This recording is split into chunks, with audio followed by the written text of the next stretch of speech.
હિન્દુ હિતરક્ષક સમિતિએ બાંગ્લાદેશની અંદર અત્યારે જે હિન્દુઓ પર અત્યાચાર થઈ રહ્યા છે અને ખાસ કરીને ઇસ્કોનના સંતને જેલમાં મોકલી દેવામાં આવ્યા છે એના વિરોધની અંદર સુરતની ઘણા બધા હિન્દુ સંગઠનો એક મંચ ઉપર ભેગા થયા અને રાષ્ટ્રપતિ દ્રૌપદી મુર્મુને એક આવેદનપત્ર આપવામાં આવ્યું।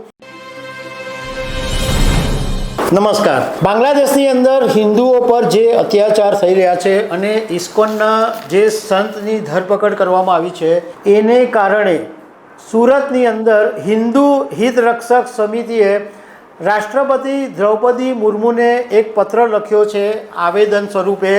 જે આવેદનપત્ર આજે સુરત જિલ્લા કલેક્ટરને સોંપવામાં આવ્યું અને હિન્દુ હિતરક્ષક સમિતિએ જે માંગ કરી છે એ આવેદનપત્રમાં કહેવામાં આવ્યું છે।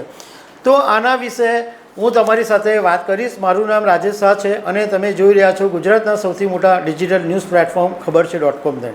હિન્દુ હિતરક્ષક સમિતિએ બાંગ્લાદેશની અંદર અત્યારે જે હિન્દુઓ પર અત્યાચાર થઈ રહ્યા છે અને ખાસ કરીને ઇસ્કોનના સંતને જેલમાં મોકલી દેવામાં આવ્યા છે એના વિરોધની અંદર સુરતની ઘણા બધા હિન્દુ સંગઠનો એક મંચ ઉપર ભેગા થયા અને રાષ્ટ્રપતિ દ્રૌપદી મુર્મુને એક આવેદનપત્ર આપવામાં આવ્યું, એક લેટર લખવામાં આવ્યો અને એ જે આવેદનપત્ર છે એ આજે સુરત જિલ્લા કલેક્ટરને સોંપવામાં આવ્યું। આ આવેદનપત્રની અંદર બાંગ્લાદેશની અંદર હિન્દુઓ પર જે અત્યાચારો થઈ રહ્યા છે એની ઉપર ચિંતા વ્યક્ત કરવામાં આવી છે અને એવું કહેવામાં આવ્યું છે કે બાંગ્લાદેશમાં શેખ હસીના સરકારને અલોકતાંત્રિક રીતે બરખાસ્ત કર્યા પછી હિન્દુઓ પર અત્યાચારમાં ભારે વધારો થયો છે અને હિન્દુના ધાર્મિક સ્થળોને નિશાન બનાવીને તોડફોડ કરવામાં આવી રહી છે। હિંસા અને હત્યાની ઘટનાની અંદર બાંગ્લાદેશમાં વધારો થયો છે અને ધર્મ પરિવર્તન જેવા ગંભીર અપરાધો પણ બાંગ્લાદેશની અંદર થઈ રહ્યા છે। આ પરિસ્થિતિ ખૂબ જ ચિંતાજનક છે અને આંતરરાષ્ટ્રીય સમાજ માટે પણ આ એક શરમજનક વાત છે। બાંગ્લાદેશ સરકારની જવાબદારી છે કે પોતાના નાગરિકોની સુરક્ષા કરે અને કોઈ પણ પ્રકારના અત્યાચારોને રોકે। આ અત્યાચારના વિરુદ્ધમાં ઇસ્કોનના જે સંત છે ચિન્મય કૃષ્ણદાસજી એમની આગેવાની હેઠળ હિન્દુઓ શાંતિપૂર્ણ વિરોધ કરી રહ્યા હતા તો એમની ઉપર પણ અત્યાચાર કરવામાં આવ્યા અને સંતને જેલમાં ધકેલી દેવામાં આવ્યા, જે કૃત્ય અમાનવીય છે। હવે હિન્દુ હિતરક્ષક સમિતિએ આવેદનપત્રની અંદર આટલી વાત લખી અને 5 માંગણી કરી છે।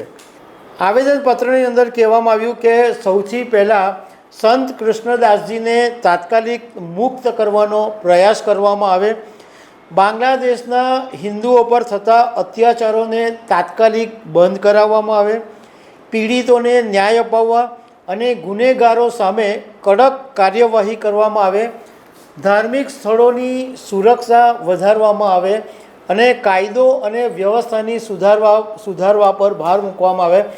આ બધી બાબતોની વિનંતી ભારતના રાષ્ટ્રપતિ દ્રૌપદી મુર્મુને ઉદ્દેશીને કહેવામાં આવી છે અને એના અનુસંધાનમાં આવેદનપત્ર આપવામાં આવ્યું। હવે આજે સુરત જિલ્લા કલેક્ટરને જે આવેદનપત્ર આપવામાં આવ્યું એમાં હિન્દુ સમાજના ઘણા બધા આગેવાનો સંસ્થાઓ હાજર રહ્યા હતા।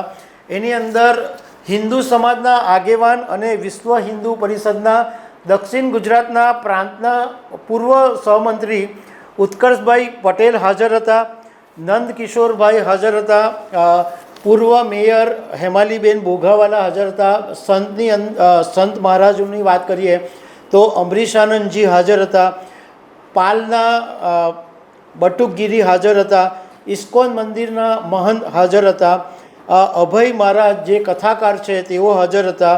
આ ઉપરાંત ઘણી બધી સંસ્થાઓના પ્રતિનિધિઓ પણ હાજર હતા। એમાં સિંધી સમાજ, રજનીકાંત પંડ્યા કરીને હાજર હતા, સમસ્ત ગુજરાત બ્રહ્મ સમાજ આ આવેદનપત્રમાં હાજર હતા, શ્રી સમસ્ત ઓલપાડ 84 કડવા પાટીદાર સમાજ, સુરત ચાંપાનેરી સમસ્ત જ્ઞાતિપંચ, ISKCON Varachha, diamond association, Swaminarayan Gurukul, Saksham Gujarat, Swaminarayan મંદિર કરંજ, ફોસ્ટા અને રબારી સમાજ, મતલબમાં મોટે ભાગના જે સંગઠનો છે હિન્દુઓના, એ આજે આ બાંગ્લાદેશ પરના જે હિન્દુઓ પર અત્યાચાર થઈ રહ્યા છે અને ઇસ્કોનના સંતને જેલમાં પૂરી દેવામાં આવ્યા છે એ બાબતે ચિંતા વ્યક્ત કરવા માટે આવેદનપત્ર આપ્યું છે. તો દર્શક મિત્રો, આવી અનેક વાતો સાથે અમે તમને મળતા રહીશું. Thank you very much.